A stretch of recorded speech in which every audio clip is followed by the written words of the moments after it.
नमस्कार छात्रों, मैं हूँ राधा सानव। पिछले वीडियो में हमने वृंद का जीवन परिचय और 4 दोहों का अध्ययन किया। अब हम शेष दोहों का अध्ययन करेंगे। पहले दोहों में वृंद जी ने हमें माँ सरस्वती के भंडार की विशेषता बताई कि ज्ञान का खर्च करने से बढ़ता है और खर्च न करने पर घटता है। दूसरे दोहे में वे बताते हैं कि आंखें भावनाओं का दर्पण है। हमारे मन में जो भी विचार होते हैं वे हमारी आंखों में दिखाई देते हैं। तीसरे दोहे में वे कहते हैं कि हमें अपनी क्षमता का अंदाजा लगाकर ही कार्य करना चाहिए। चौथे दोहे के माध्यम से व्यापार में छल कपट नहीं करना चाहिए, यह संदेश मिलता है। अब हम अगला दोहा देखते हैं।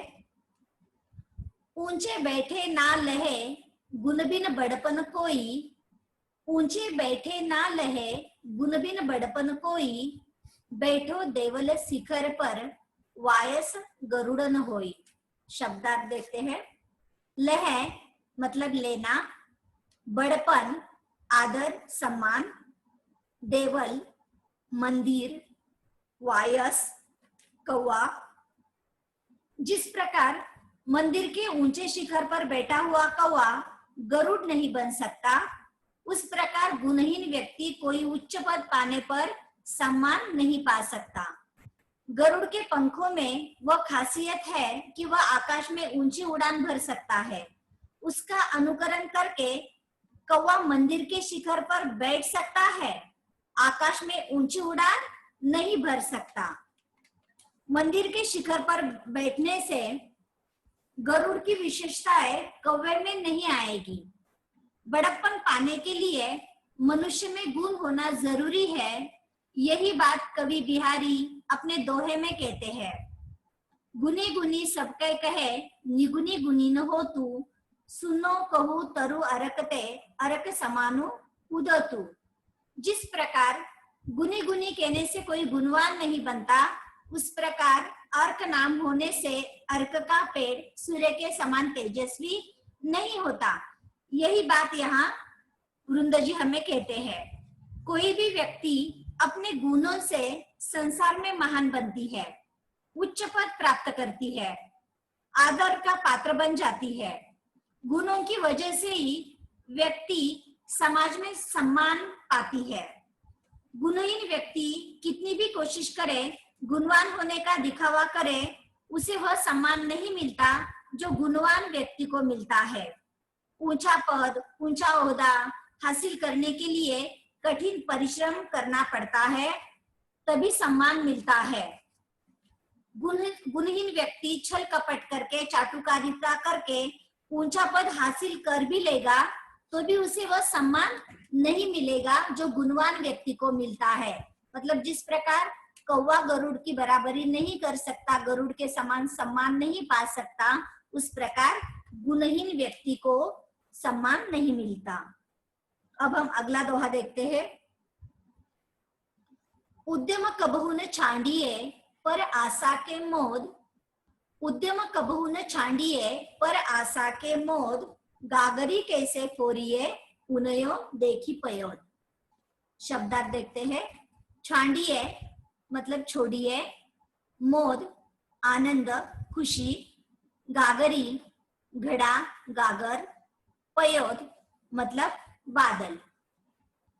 कवि कहते हैं कि किसी दूसरे के ऊपर निर्भर होकर आप जो काम कर रहे हैं वह मत छेड़िए।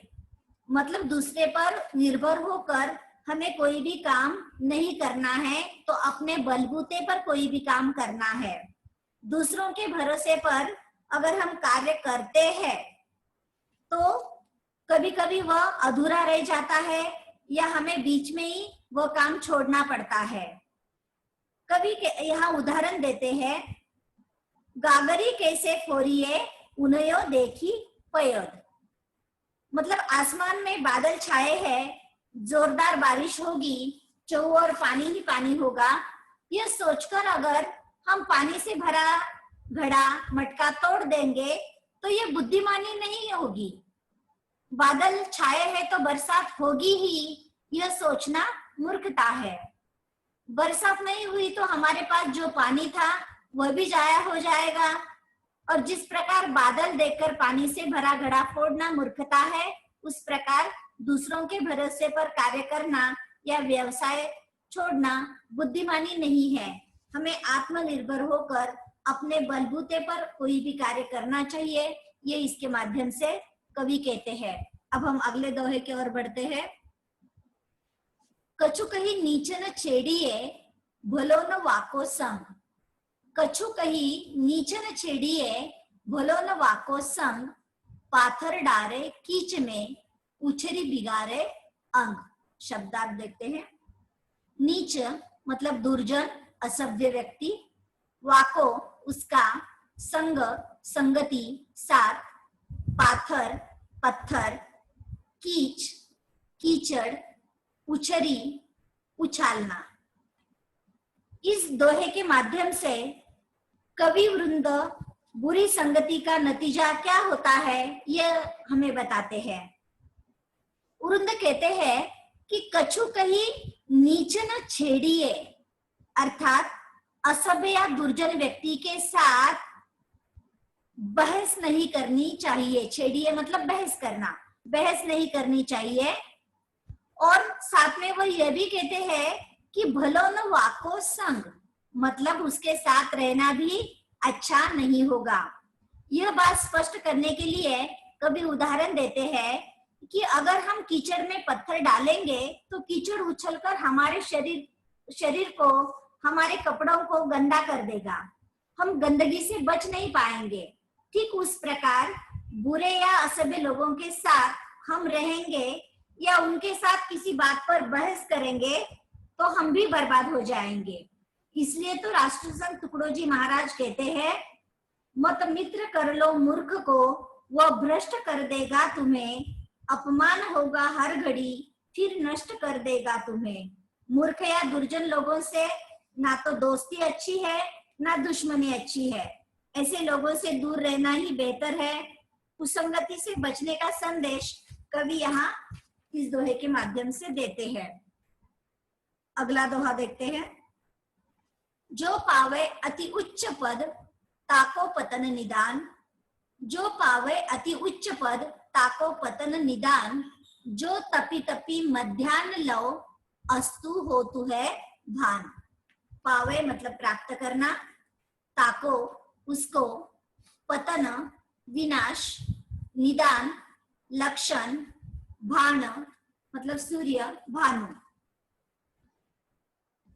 इस दोहे में कवि कहते हैं कि यह संसार परिवर्तनशील है। संसार की कोई भी चीज यहाँ स्थिर नहीं है। जो जन्म लेता है उसकी मृत्यु निश्चित है। हर काली रात के बाद सुबह होना निश्चित है।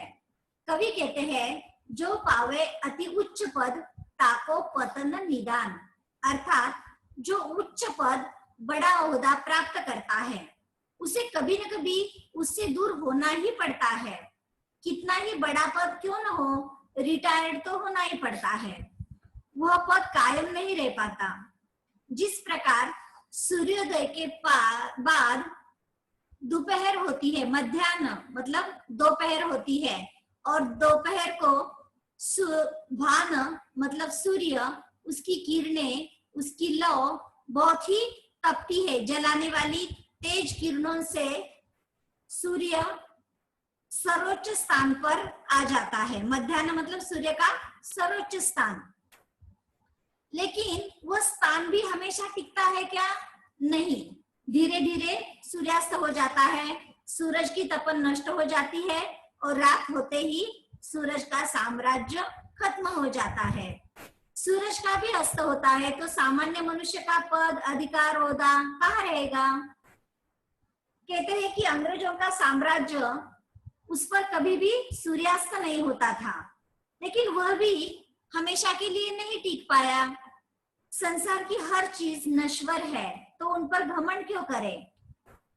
उच्च पद, बड़ा ओहदा, अधिकार प्राप्त होने पर व्यक्ति सदाचार, दया भाव, विनम्रता न भूले, यही इस दोहे के माध्यम से हमें पता चलता है। इस बात को कभी नहीं भूलना चाहिए कि किसी भी पद से कभी न कभी दूर होना ही पड़ता है, तो हमें उसका सही उपयोग करना चाहिए। अहंकार न करके उस पर रहते हुए अच्छे कार्य करना चाहिए, समाज का कल्याण करना चाहिए। यह संदेश इस दोहे के माध्यम से कवि देते हैं। अब हम अगले दोहे की ओर बढ़ते हैं। जो जाको गुण जानही सो तिहि आदर देत, जो जाको गुण जानही सो तिहि आदर देत, कोकिल अंबरी लेत है काग निबोरी लेत। तिहि मतलब उसे, अंबरी आम का फल, काग मतलब कौवा, निबोरी मतलब नीम का फल। अब यहाँ कवि वृंद जी हमें कहते हैं कि जिसके पास जैसे गुण होते हैं उसे उसके अनुसार ही आदर सम्मान प्राप्त होता है। लोग हमें सम्मान तभी देते हैं जब हम अच्छा कार्य करते हैं, हमारे अंदर अच्छे गुण होते हैं। अगर हम सबके साथ लड़ते झगड़ते रहेंगे तो हमें कोई सम्मान देगा क्या? नहीं देगा। भगवान शिव जी ने विश्व कल्याण हेतु विषपान किया तो उनका कंठ नीला हो गया, उन्हें नीलकंठ नाम देकर सम्मानित किया गया। भगवान कृष्ण ने गायों का पालन किया तो गोपाल बन गए। अच्छे कार्यों से, अच्छे गुणों से इंसान को आदर मिलता है, सम्मान मिलता है। इंसान जैसा कर्म करेगा उसे वैसा ही फल मिलेगा। ठीक उसी प्रकार कोकिल अंबरी लेते हैं काग निबोरी ले, मतलब कोकिल हमेशा आम के पेड़ पर बैठकर कुहू कुहू की मधुर ध्वनि से वातावरण में मौज भर देता है, तो उसे आम का फल मिलता है। और काग यानी कौवा नीम के पेड़ पर बैठकर कर्कश ध्वनि निकालता है तो उसे बदले में निबोरी मिलती है। कोकिल को मधुरता के कारण मीठा आम और कौवे को कर्कशता के कारण कड़वी निबोरी मिलती है। जिसके अंदर जितने गुण हैं उसे वैसा ही आदर सम्मान प्राप्त होता है। जैसा कार्य करोगे वैसा ही फल पाओगे। यह इस दोहे के माध्यम से हमें पता चलता है। उम्मीद करती हूँ कि आप सब दोहों का अर्थ अच्छी तरह से समझ रहे हैं। अब हम अगला दोहा देखते हैं। आप अकारज आपनो करत कुबुद के साथ, आप अकारज आपनो करत कुबुद के साथ, पाए कुलाड़ी आपने मारत मूर्ख हाथ। शब्दार्थ देखते हैं। कुबुद मतलब अविवेकी व्यक्ति, मूर्ख व्यक्ति। यहाँ एक मुहावरा आया है, पैरों पर कुल्हाड़ी मारना मतलब अपना ही नुकसान करना। अब दोहे का अर्थ समझ लेते हैं हम। कवि वृंद जी कहते हैं कि जो अविवेकी या दुर्बुद्ध व्यक्ति है वे अपना काम खुद ही बिगाड़ देते हैं, अपना नुकसान खुद ही करते हैं, क्योंकि उनकी सोच, उनके विचार, उनकी नीति खराब है। गलत सोच, गलत विचार और नासमझी के कारण उनकी स्थिति वैसी ही होती है जैसे पाए कुलाड़ी आपने मारत मूर्ख हाथ। अर्थात मूर्ख व्यक्ति अपने ही पैरों पर कुल्हाड़ी मारता है, अर्थात अपना ही नुकसान करता है। पैरों पर कुल्हाड़ी मारना यह एक मुहावरा है। वृंद जी मुहावरेदार भाषा का प्रयोग अपने काव्य में करते हैं। बचपन में हमने शेख चिल्ली की कहानी सुनी थी कि शेख चिल्ली पेड़ की जिस डाली पर बैठा था उसी डाली को काट रहा था। नतीजा यह हुआ कि डाली कटने पर डाली के साथ साथ वह भी जमीन पर गिरता है। वृंद जी कहते हैं कि अविवेक के साथ किया गया कार्य स्वयं के लिए भी हानिकारक है और दूसरों के लिए भी हानिकारक ही सिद्ध होता है। मूर्ख व्यक्ति अपनी नासमझी के कारण ऐसा कार्य कर बैठता है जिसमें उसका भी नुकसान होता है, वह अपना ही अहित कर बैठता है। इसलिए कोई भी कार्य सोच समझ कर करना चाहिए। कार्य करने से पहले 10 बार उसके अच्छे बुरे परिणामों के बारे में सोचना चाहिए। हमारा कोई भी कार्य या वर्तन समाज पर या हमारे जीवन पर क्या प्रभाव डालेगा यह सोचना चाहिए। यह संदेश इसके माध्यम से कवि देखते हैं। अब हम अंतिम दोहे की ओर बढ़ते हैं। कुल कपुत जान्यो परे लखी सुब लक्षणगार, कुल कपुत जान्यो परे लखी सुब लक्षणगार, होनहार बीरबान के होत चीकने पात। लखी मतलब देखकर, शुभ शुभ अच्छे, लक्षण लक्षण, गात शरीर देह, बिरबान पेड़ पौधा। बच्चों, हमारे बड़े बुजुर्ग किसी बच्चे को देखकर कहते हैं कि इसके लक्षण तो पालने में ही दिखाई देते हैं। जिस व्यक्ति के अंदर गुण होते हैं, प्रतिभा होती है, वह बचपन में ही दिखाई देती है। जन्म लेते ही उनके गुणों में धीरे धीरे निखार आने लगता है।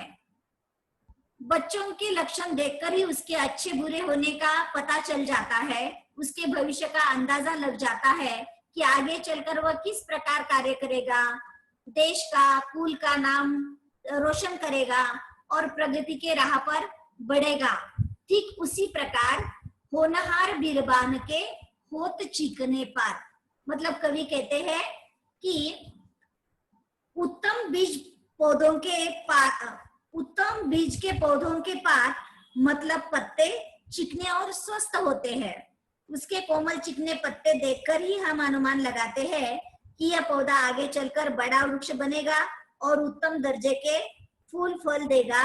ठीक उसी तरह किसी महान प्रतिभाशाली व्यक्ति के लक्षण उसके बचपन में ही दिखाई देते हैं। बचपन में ही अंदाजा लगाया जा सकता है कि यह बच्चा आगे चलकर खानदान का नाम रोशन करेगा या नहीं। इस प्रकार उरुंद जी ने अपने दोहों के माध्यम से हमें जीवन जीने की कला सिखाई है। उरुंद हो या कबीर, रहीम, बिहारी, इन सबके नीति परक दोहे कभी कालबाह्य नहीं होंगे। हमेशा इनकी नीति की बातें हमारे लिए लाभदायक ही रहेगी। जीवन में हमेशा ये दोहे हमें मार्गदर्शन करेंगे। उम्मीद करती हूँ कि आप उरुंद के दोहों का भावार्थ अच्छी तरह से समझ गए होंगे। अब मैं अपनी वाणी को विराम देती हूँ। धन्यवाद।